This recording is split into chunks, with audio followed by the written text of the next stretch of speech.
So, very good evening to one and all. Good evening, children. So, welcome to the e-learning classes.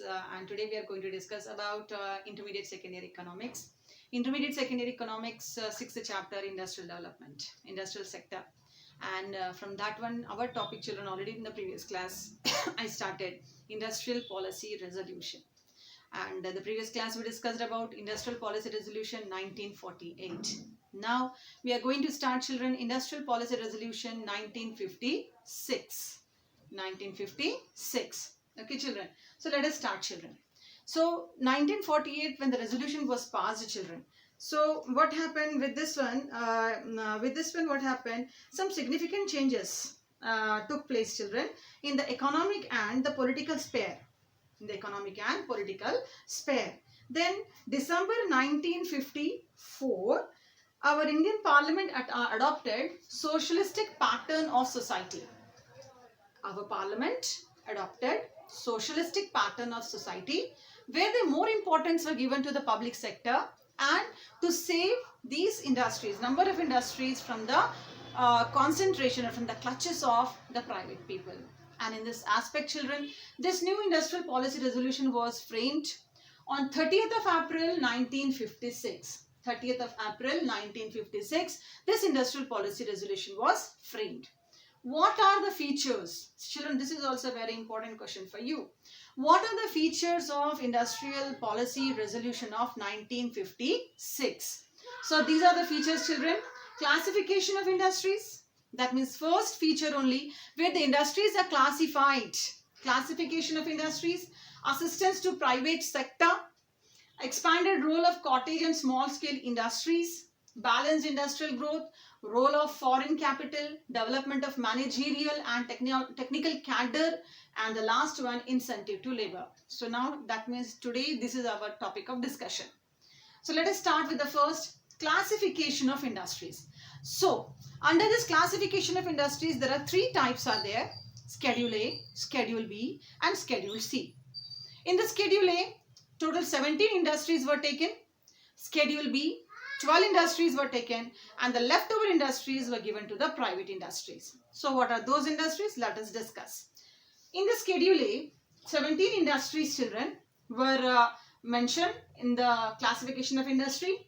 So what are these 17 industries? These 17 industries are all the new units, all the new units of all these new units, children, where the establishment in the private sector, the industries are established, the units are established in the private sector, but it is approved by the government.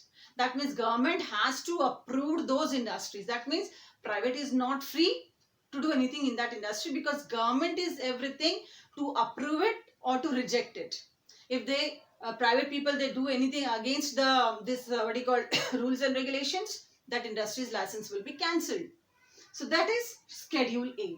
Schedule A, 17 industries, all the new units established by the private, but these industries approved by the state, that is by the government. Now next one is Schedule B. Schedule B, overall 12 industries are there. In these 12 industries, these are all state-owned industry. That means owner is the government, but private people will help. It will supplement the efforts to develop these industries. The role of private people is, private industries are more. Third one is Schedule C. That means all the leftover industries comes under the Schedule C. So these are Schedule A, Schedule B, and the Schedule C industries. Now children, the second feature is assistance to the private sector. Assistance to the private sector is the second feature of Industrial Policy Resolution of 1956. What the government is supposed to do. In this one, children, under this policy, the state would continue to strengthen and expand financial institutions that extend financial assistance to private industries and cooperative. What we find, children, it is nothing but state government will provide all the financial services and strengthen all the financial institutions like bank and the other credit facilities areas to provide easy loan facility to the private enterprise. It is nothing but to make strong the private enterprises also.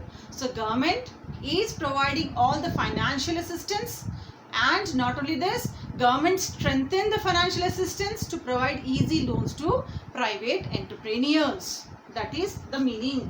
So state would continue to strengthen and expand financial institutions that extend financial assistance. These institutions will extend financial assistance to private industries. I hope it is clear. So state also strengthen infrastructure. So state also strengthen infrastructure. Infrastructure, children, like power and transport. So state will help to improve the infrastructure like power supply to the private industry, proper transport supply to the private industry. So these are all is nothing but to help the private enterprise to establish their industry and strengthen the economy. So this is the second one, assistance to private sector. I hope it is clear. Second feature is clear to all of you. This is the third feature, children. Expanded role of cottage and small scale industry. The third feature of 1956 policy, expanded role of the cottage and small scale industries. So what the government is doing under this? So government is it laid stress on the role of cottage and small scale industries. It laid stress on the role of cottage and small scale industries. Now, for what, children, it laid stress, children? It laid stress on cottage and small scale industries to generate more employment opportunities. Cottage and small scale industries can generate more employment opportunities. Second one, use all local manpower instead of appointing the people from cities or from other areas. Use the local manpower only in case of all the works. And the third one, children, it is about reduce the regional inequalities. Look at here, children. So under this one, what the policy is doing, it laid stress on the role of cottage and small scale industries for generating employment opportunities, for making use of local manpower, and regional inequalities. As we find that the regional inequalities, many areas are not properly developed. Many industries are located, children, in one concentrated area where the good supply of raw materials are there and good transport and other facilities are there. But the other areas that lacks all these facilities are very backward in all the cases. So to reduce all these regional imbalances, importance were given to cottage and small scale industries. Okay. Now, after this one, the fourth one is balanced industrial growth. We'll discuss now. Let us, children, discuss about the fourth feature of the Industrial Policy Resolution of 1956. The fourth feature is the balanced industrial growth. Fourth feature is balanced industrial growth. So in this one, children, the name itself is indicating that this feature is helping to balance the industrial growth in all the regions. So what they are doing?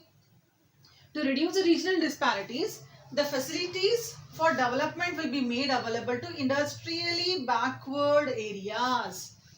So according to this one, government provide all the facilities for the development of all the industrially backward areas, because these areas are only making regional differences. Okay.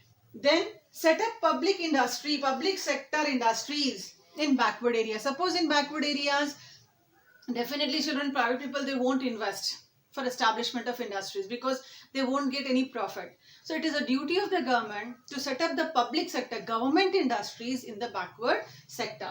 And some of the incentives to be given to the private entrepreneurs in the backward sector so they can come forward to establish the industries, like tax concessions, low tax, subsidized loans, tax concessions and subsidized loans means concessions in the taxes, and then when they are applied for the loan, they can get in subsidy, means low rate of interest. So this is, children, balanced industrial growth. What we have to remember, that facility will be provided, children, to made available to all the industrially backward areas. Second one, to set up public sector industries in the backward areas. Incentives like subsidized, the loans and the tax concessions. So this is, children, the number fourth one. Now, the number fifth one is role of foreign capital. how can we say that the role of foreign capital is also helpful for the development of industries? Children, as you all know that investment is playing a very important role. So that to foreign capital. So government will make all the proper arrangements to provide the foreign investment to our industrial sectors. That will helpful for the development of industries. So in this one, capital, foreign capital, it supplements the in domestic savings and it provide resources for investment. So this one, fifth one is provide resources for investment.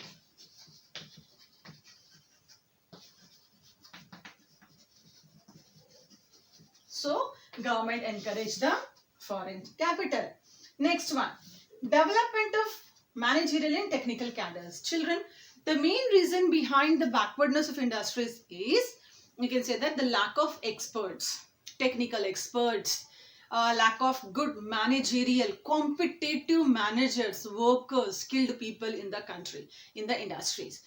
So government under this policy, they played a major role, and under this policy, children, government emphasized the setting up of the institutions, announced proper managerial and technical cadres. Good technical people should be there.